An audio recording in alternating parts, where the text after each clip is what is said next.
بسم اللہ الرحمن الرحیم۔ آج ہم سورہ بقرہ کی آیت نمبر 60 کا ترجمہ اور اس کی مختصر سی تفسیر کریں گے۔ سب سے پہلے ہم اس کا ترجمہ دیکھتے ہیں۔ وَإِذِ اسْتَسْقَىٰ، جب بارش طلب کی موسیٰ علیہ السلام نے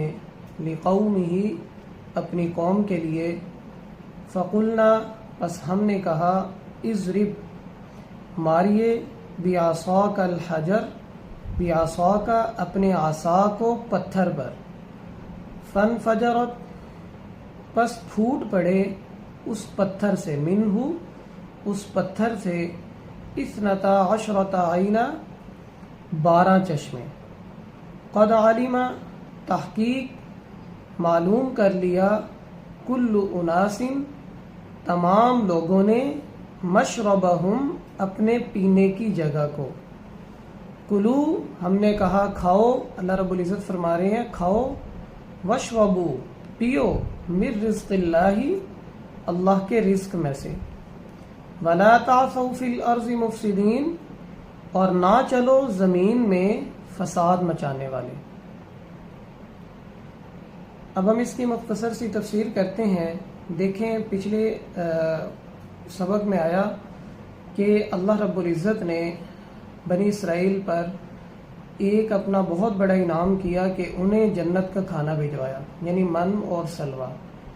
اب یہاں پر آ رہا ہے کہ وادی عصیب میں جب حضرت موسیٰ علیہ السلام کے ساتھ ان کی قوم جا رہی تھی تو ان کے پاس پینے کا پانی بالکل ختم ہو گیا تھا، کیونکہ وہ پتھریلا علاقہ تھا اور پہاڑی علاقہ تھا، تو پانی بالکل وہاں ختم ہو گیا۔ یہاں تک کہ روایات میں آتا ہے کہ وہ موسیٰ علیہ السلام کے ساتھ سختی سے پیش آئے کہ اپنے رب سے ہمارے لیے بارش طلب کیجیے، پانی طلب کیجیے۔ اور یہاں تک کہ بعض اسرائیلی روایات میں آتا ہے کہ نعوذ باللہ وہ حضرت موسیٰ علیہ السلام کو سنگسار کرنے پر تل آئے تھے۔ پھر حضرت موسیٰ علیہ السلام نے اللہ سے بارش کی، پانی کی جو ہے دعا کی، تو اللہ رب العزت نے انہیں فرمایا۔ باقی استسقاء یہ آپ صلی اللہ علیہ وسلم سے بھی ثابت ہے، یعنی بارش طلب کرنا، پانی طلب کرنا۔ اس کے بہت سارے طریقے ہیں، 3 طریقے ہیں۔ ان میں سے پہلا جو طریقہ ہے وہ یہ ہے کہ آپ صلی اللہ علیہ وسلم نے فرمایا کہ تمام لوگ اکٹھے ہو کر کسی میدان میں جائیں اور وہاں پر جا کر 2 رکعت نماز نفل پڑھیں، اور پھر نفل پڑھنے کے بعد اللہ رب العزت سے بارش کی دعا کریں۔ استسقاء کہتے ہیں کہ اللہ سے بارش مانگنا، ٹھیک ہے؟ تو اللہ رب العزت دعا کو قبول فرماتے ہیں، لیکن خیال کرنا چاہیے کہ اس میں کوئی غیر مسلم نہ جائے، کوئی کافر نہ جائے، ٹھیک ہے؟ اور اس کا دوسرا طریقہ کیا ہے کہ تمام لوگ اکٹھے ہو کر اللہ رب العزت سے دعا کر لیں، یعنی نفل نہ پڑھیں، صرف بارش کی دعا کریں۔ یہ بھی ثابت ہے کہ آپ صلی اللہ علیہ وسلم جو ہے کیا کہتے ہیں خطبہ دے رہے تھے صحابہ کو، تو بعض صحابہ نے کہا کہ یا رسول اللہ صلی اللہ علیہ وسلم پانی کی اس قدر قلت ہو گئی ہے کہ ہمارے جانور مر رہے ہیں اور ہمارے پینے کا بھی پانی نہیں ہے۔ تو آپ صلی اللہ علیہ وسلم نے اللہ سے دعا کی، تو اسی وقت ایک جو ہے بادل آسمان پر نمودار ہوا اور وہ بڑھتا چلا گیا، اور پھر اللہ نے بارش برسائی۔ اسی طرح استسقاء یعنی بارش مانگنے کا تیسرا جو طریقہ ہے وہ فرض نماز کے بعد بھی جو لوگ ہیں وہ اللہ سے دعا کر سکتے ہیں، اس لیے کہ فرض نماز کے بعد دعا مانگنا یہ بھی قبولیت دعا میں سے ہے۔ بہرحال حضرت موسیٰ علیہ السلام نے اپنی قوم کے لیے اللہ سے بارش طلب کی، پانی طلب کیا، فقلنا تو اللہ نے کہا کہ ماریے اپنے عصا کو پتھر پر۔ تو جب حضرت موسیٰ علیہ السلام نے عصا کو پتھر پر مارا تو اللہ نے اس پتھر سے 12 چشمے نکال دیے، ٹھیک ہے؟ تو یہ پھر حضرت موسیٰ علیہ السلام کا معجزہ ثابت ہو گیا، ٹھیک ہے؟ اور بعض لوگ جو ہے وہ معجزوں کا انکار کرتے ہیں، اور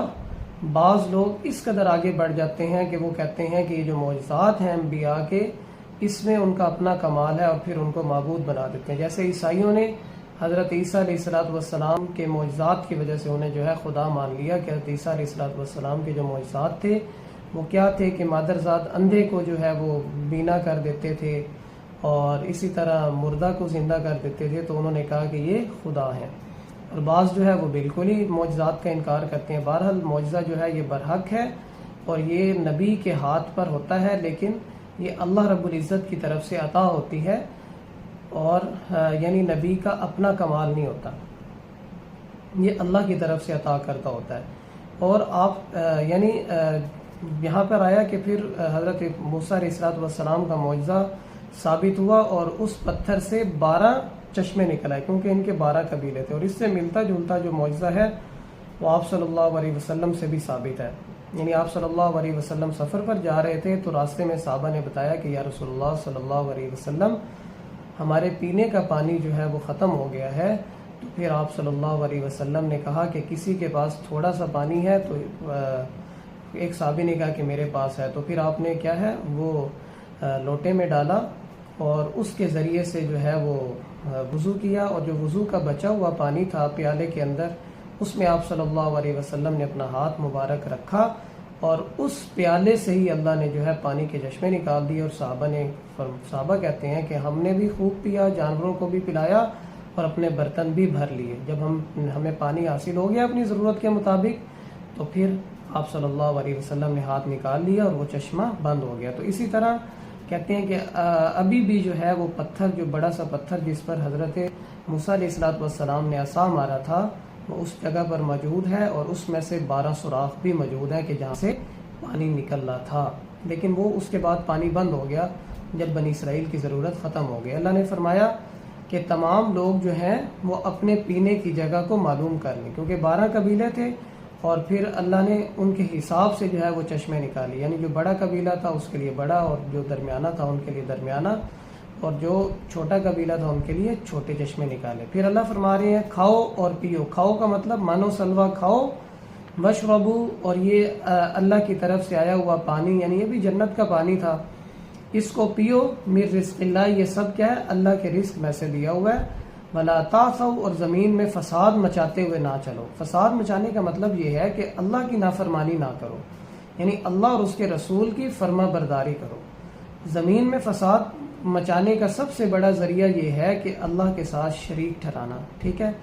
پھر اللہ کے حق کو جو ہے وہ سلب کر لینا، اللہ کے حقوق ادا نہ کرنا، تو یہ زمین میں فساد مچانے کے مترادف ہے۔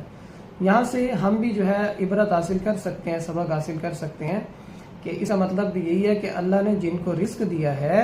وہ کھائیں اور پئیں، اور یعنی جو اللہ کا دیا ہوا رزق ہے اس میں سے اللہ کا حق بھی نکالیں، یعنی زکوٰۃ بھی ادا کریں، اور اس میں سے صدقات بھی کریں، غریبوں اور محتاجوں کی مدد بھی کریں۔ یہ نہ سمجھیں کہ یہ صرف ہمارا ہی کمال ہے، ہمارے پاس مال و دولت آ گیا تو بس یہ ہماری محنت ہے تو ہم کسی کو نہیں دیں گے اور اللہ کے راستے میں خرچ نہیں کریں گے، تو پھر ہم بھی جو ہے زمین میں فساد مچانے والے ہوں گے۔ یعنی ہم میں سے اکثر لوگ جو ہیں وہ غلط رسومات میں بہت زیادہ پیسہ بہاتے ہیں، اور یعنی فحاشی میں جب اللہ رب العزت دے دیتے ہیں، اسراف میں، لیکن جو ہے کسی غریب کی اور کسی مسکین کی، محتاج کی مدد نہیں کرتے، تو ایسا نہیں کرنا چاہیے۔ من رزق اللہ، جو اللہ نے رزق دیا ہے اس میں سے اللہ کی مخلوق پر خرچ کرنا چاہیے، اور اللہ کی نافرمانی سے بچنا چاہیے، اس لیے کہ جب آپ اللہ کی نافرمانی کریں گے، پہلے بھی آیا، تو پھر اللہ جو ہے وہ آپ کی پکڑ کر سکتے ہیں۔ اس لیے کہ اگر دنیا میں پکڑ نہ بھی ہو تو آخرت کا تو ایک دن مقرر ہے، جیسے سورہ فاتحہ میں اللہ نے فرمایا مالک یوم الدین، یعنی جزا اور سزا کا دن مقرر ہے، اور پھر اس دن اللہ رب العزت جو ہے وہ تمام جو اللہ کے نافرمان ہیں، جو انہوں نے گناہ کیے ہیں، ان کو ان کی سزا دیں گے، اور جنہوں نے نیکی کے کام کیے ہیں اللہ رب العزت ان کو کیا دیں گے؟ جزا دیں گے۔ وما علینا الا البلاغ۔